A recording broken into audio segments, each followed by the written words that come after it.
after you harvest your trophy on any of these hunts, what do you do with it? And what should you expect from your outfitter or your PH? Good morning, Travis Weir, Global Hunting Solutions. We just got back from a crane hunt up in North Texas. So we were hunting sandhill crane. It was pretty cool. We saw a lot of birds. We flew the helicopter up there, and so we stayed at a nice lodge.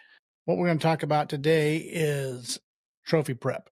So this is one thing that I get asked a lot is trophy prep. So what I'm speaking of is after you harvest your trophy on any of these hunts, what do you do with it? And what should you expect from your outfitter or your PH?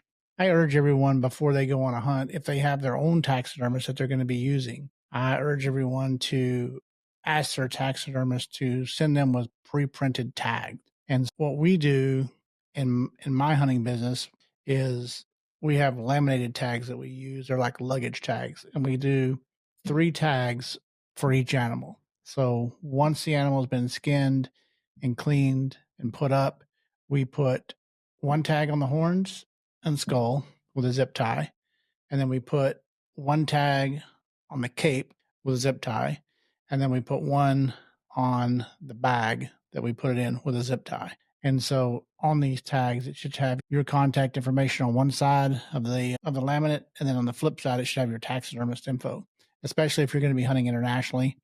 This is pretty important because in most cases, there's more than you in the group in camp. And so you want to ensure you get the right trophy tagged. And we had some mix-ups on the last hunt that we had. So it's important that you stay on top of it yourself and make sure that whoever you're hunting with tags your animal properly. Like these mule deer behind me. So the blue tags are actually the hunting license. And then we take off the tags once we get back. I do taxidermy, so I'm going to do my own mounts on these 2 deer. And both of these deer came from Sonora, Mexico.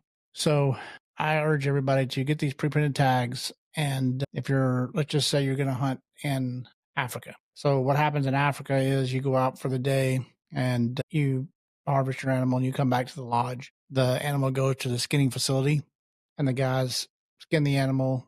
We call it cape and quartering. So they take the cape off, the skin portion of it, and then they quarter out the animal for the meat. And the cape goes to the fleshers, what we call the fleshers. So anytime you skin an animal out, there's going to be a little bit of meat left on the inside of the skin. We take this fine, thin little slice of meat and we take all that down and we clean all the sinew and everything off the hide.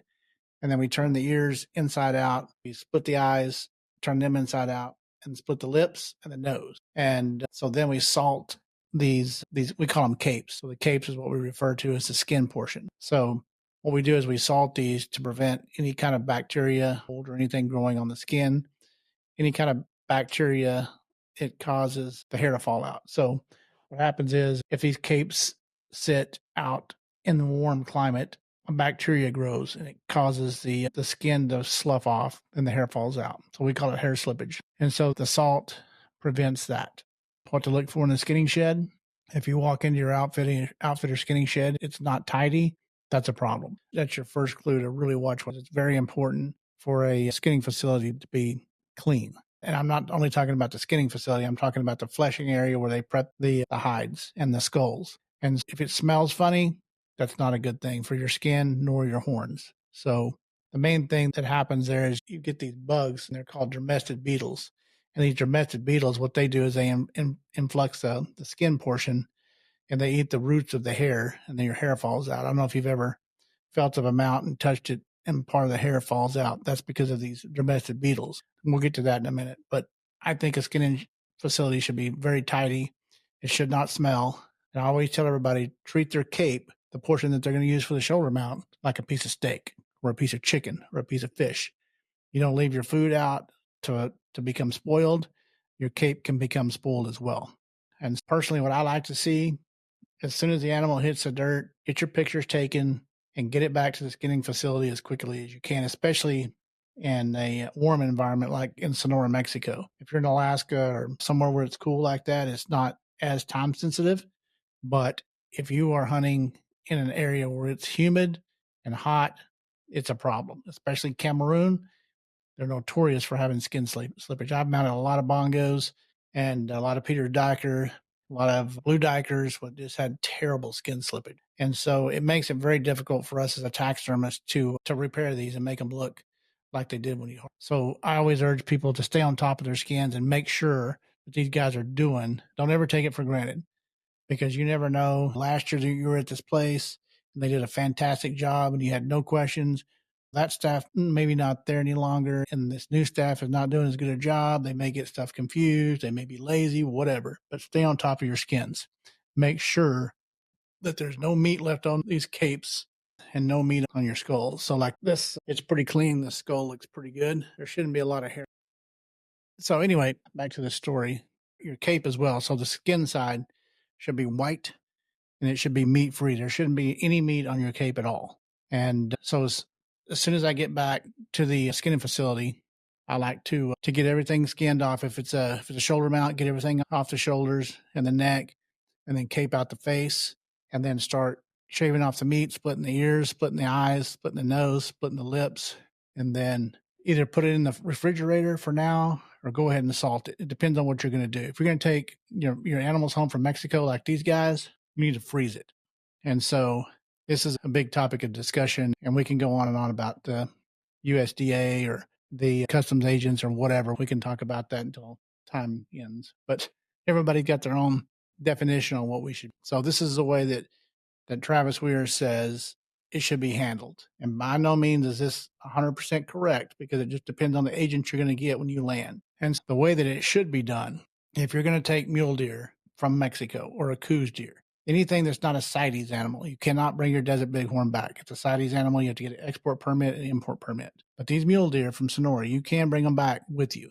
And what I recommend, as soon as that animal hits the ground, like I said, take your pictures, have your celebration, have a good time, but get it back to the skinning shed. Make sure that guy gets the skin off of it as soon as possible. Take that skin, cape it off the head, get all your meat, everything off of it, and go ahead and salt it. Salt it. That's going to stop any kind of bacteria from growing. So once we've salted these skins, we've also got to make sure there's no ticks. There cannot be any kind of ticks, louse, lice, anything on these skins when you go back in the United States, or they will dispose of them. So what I tell the guys is it's to comb the hair side with a real fine comb and get all the ticks that we can off. There's no way we're going to get them all. So we do the best we can. And then once we get this cape laid out and salted, we roll it up, and the USDA says that we need to have this cape frozen for a minimum of 24. Now, we did salt it, so it's not going to freeze solid. So they want to inspect it when we get there, but yet they want to have it salted. I get it. They want to kill anything that comes in. So this is going to kill most of any live ticks or anything like that on the skin. And most of the ticks are going to be dead. They're going to fall off. But then just make sure that there's none in the brisket area. That's typically where they lay, and the tick, they have a lot on them, also in the back of the ears. And so be sure you comb all those off and salt it, freeze it, make sure there's no meat on the skull, make sure there's no meat on the, and that's pretty much it. So what's going to happen when you come back to the United States, if you're flying private, you're going to land at a port of entry, depending on where you're from. And they're going to have the customs agent come out and look at your skins, and somebody with the ag department with them will come look at your skin and horns. And they'll also want to see your permits, your license, everything. And so they're going to physically unroll your skin, and they're going to look at it and make sure everything's kosher. And like I say, you're not going to get all the ticks off. Just do the best that you can, and you can roll in the dice at that point. If you want to have them shipped, that's another option. So the way that they do that is they do the same thing. They'll skin it, they'll flesh it, they'll salt it, and then they'll dry it. And so they'll salt it, and then they'll hang it up, and then it'll dry, and it'll be hard. And then they can ship it. And typically it ranges about $400 or $500 per deer to have them shipped. But I like to bring mine back with me just because it's easy. And I haven't had a ton of problems with it. As long as you do it right, make sure that there's an ag person that can meet you at the plane. That's very important as well. If you're flying private, don't just think you can land at any place that has a U.S. Customs port of entry and get your deer cleared, because that is not the case. You need to call ahead, make sure that they have an ag department or someone that can come inspect it, because they don't have the facilities there to facilitate what you need. So anyway, same thing in Africa.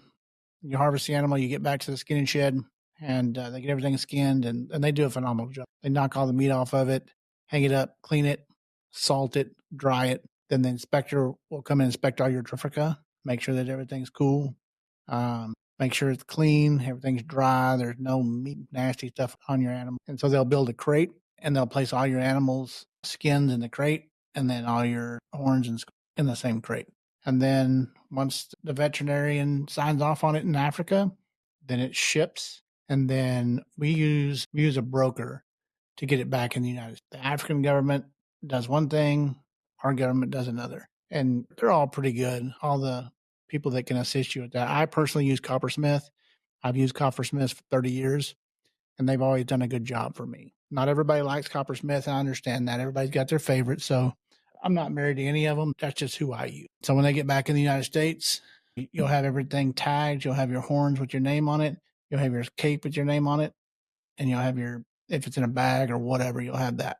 Sometimes they put them in burlap bags or something like that just to keep everything together. And so when it gets to the facility, ours is Dallas Fort Worth. Coppersmith will call us and say, hey, we got your trophies. They're going through U.S. Fish and Wildlife now and being looked at by all the officials and all the facilities. And once they're cleared, we can either ship them to your taxidermist for you, or you can come pick them up. If you want to just drive up to Dallas or wherever, you can go pick them up and then take them to your taxidermist or do it yourself or whatever. And that's pretty much it for international trophies. Animal with CITES permits, that's a different story. When you have to have a CITES permit, it generally takes a little bit longer. For leopards, desert bighorn, anything with a CITES permit, it just takes longer for the paperwork. Rhinos are very extensive on their paper. I do like the way they do the rhino stuff. It's very in-depth and very detailed, and they do a good job with them. So that's pretty much it on the trophy prep side of it. Now, what happens next is now you've got, if they're coming from Africa, you've got everything salted and dried, and they're stiff as a board when they get back. So your taxidermist will get them, and then he will rehydrate those skins in a bath, and then he'll start the tanning process. So the tanning process is a preservative process it goes through a series of chemicals, and it preserves the skin. It's nothing more than boot leather. When it comes out the other side, it's boot leather with hair on the other side. It's fully preserved.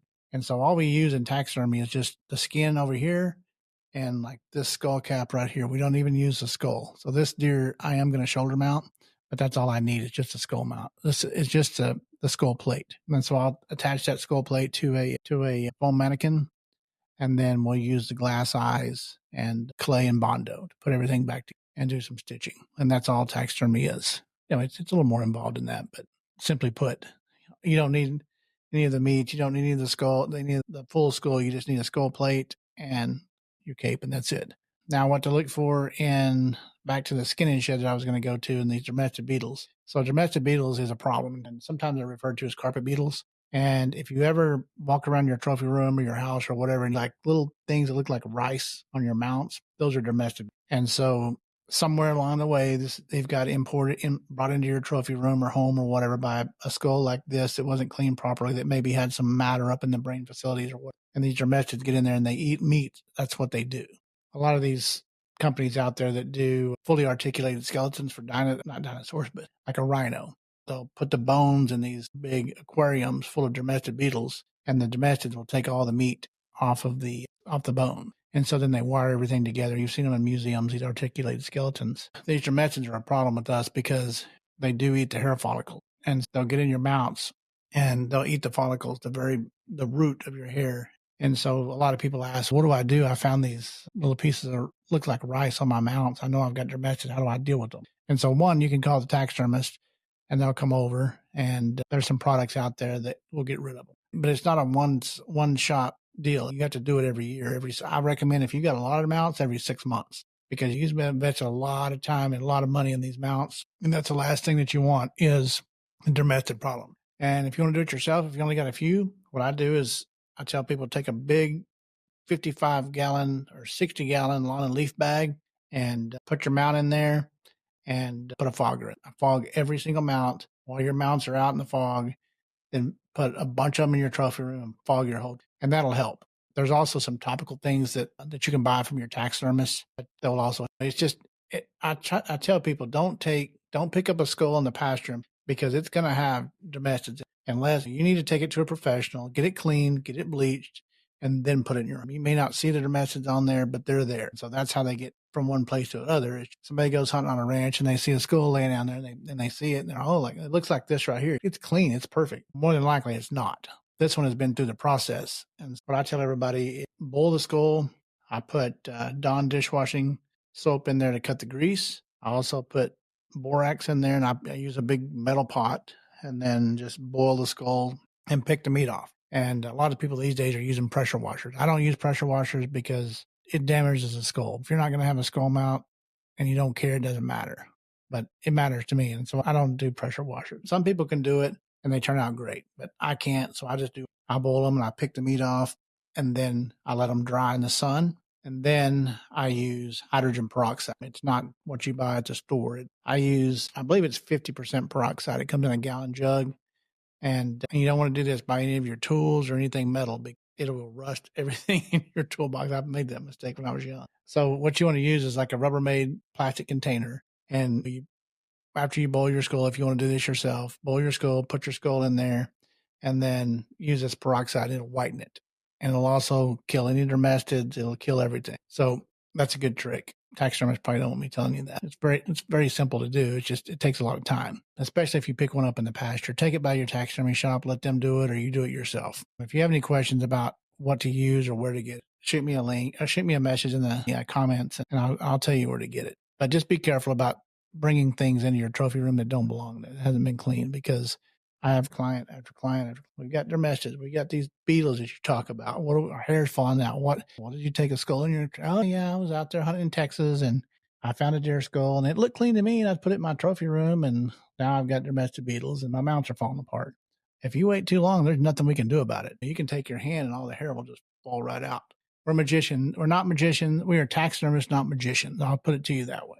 And so just be careful on that stuff. And then if something happens that's irreparable to one of your mounts, we can always take a cape from another animal and put on that animal. For example, the top deer, if that cape doesn't make it through the tanning process and some of the hair falls out or it has a lot of scars or something, I don't particularly like the cape on that one. I can take the cape from this deer and put it on that one and vice versa. Or I can purchase a cape from my local taxidermist or a friend or whatever. So it's not the end of the world. You can still have it mounted. Even if someday you decide, oh man, I did a shoulder mount with that stone sheep, but I sure would like to have a life size now, full body mount. Well, you can buy a stone sheep cape, take that one apart and put the new cape on there. Now it's not the animal that you shot, and I get it. If you didn't have the money or didn't have room or whatever at the time, and all your other sheep are life size now, and you really wouldn't want to have this one, you can do that. Pretty cool about these guys now that are doing these reproductions. And I'll post some of those for you. So in today's world, in 2024, we're no longer able to import lions from Africa. So into the United States, the U.S. Fish and Wildlife will not issue an import permit from especially South Africa. So we can go to South Africa and we can harvest a lion, but we can't bring it back. We can get an export permit, but not import. These guys, and I don't even know how they do it. I've been doing taxidermy since 1990. I don't even know how these people do it, but they're taking these mounts. They're taking a styrofoam mannequin from taxidermy and they're flocking the hair back onto these mannequins and making these reproductions. And they're beautiful. As a taxidermist, I cannot tell the difference. And I thought they were all just spectacular mounts. I'm like, how are these people getting these lions back in the United States? We can't get, oh no, they're reproductions. Oh, there's a polar bear. Same thing. And so there's a few people out there that are doing it. I'm just amazed at how good a job they do. And like I say, we'll put some pictures in here for you guys to look at. And you'll be amazed at how good these guys are doing. I've seen some Bengal tigers done. I've seen some white tigers done. I've seen some African lions done. I've seen polar bears done, and they're beautiful. That's another option. A guy called me the other day, and he said, next summer, I really would like to go shoot a lion, but I want to bring it back. And I said, well, you're out of luck because you're from New Jersey, and that's not going to happen. And so he said, so wait, I can go shoot a lion, but I can't bring it back. I said, correct. I can't bring back any part of it. I said, absolutely not. Nothing. We shoot it in South Africa. It stays in South Africa. Unfortunately, that's what our world is. It is what it is. And he said, well, what am I going to do? And I said, well, take some good photographs and you can contact this facility that does these reproduction. And I shot him the pictures and he was pretty amazed. I mean, if your lion has got a scar right here, the mount you get back on the reproduction will have a scar right. And I'm sure it's a very labor intensive process. I just don't know anybody personally to where I can get in there and see what they're doing because I would love to go watch them because it's very fascinating. So anyway, there is ways around it now. And it's a good alternative as well to traditional mounts because I'm telling you, these reproductions look better than what I can taxidermy in. We'll take a look at that on some photos. Any questions you guys have on all this stuff, just let me know and I'll try to clarify it. Sometimes I leave out details just because I've been doing this so long.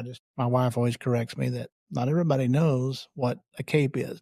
So that's why I'm trying to explain everything in detail. A lot of you guys are seasoned hunters and know most of this stuff I'm telling you, but there are people here that watch the podcast and they're new to hunting or may not be aware of what's going on. So I'm trying to start with the basics and let you guys know. And that's what Global Hunting Solutions is all about is knowledge. Knowledge is power in the hunting industry, and that's what we're trying to share to you. Any questions, just let me know. I'll wrap it up there, but that's a quick overview of what to do with your trophies once they're harvested and how to take care of them. You guys, thank you again for supporting the channel. It's a new channel. We're knocking some good podcasts out, some good content, and we're trying to make this YouTube channel something pretty big. Like I said in the last, we'll have some giveaways going off here pretty quick. Like I said, we're giving away a helicopter hunt, 2 nights lodging, everything included with that helicopter hunt. We'll be hunting feral hogs and coyotes. So I'll give you some links and you'll be seeing the video coming up pretty soon on the channel about that. It's going to be pretty exciting. I think it's going to be a pretty fun thing to do. And then fairly quickly, we're going to be doing some cap giveaways. So yeah, tune in and share with your friends, hit the subscribe button. We have a lot of people watching that are not subscribed to the channel. We'd appreciate it. And we'll be giving away some good stuff. And we got some good information coming your way. And again, thank you for making it special. And to the next one.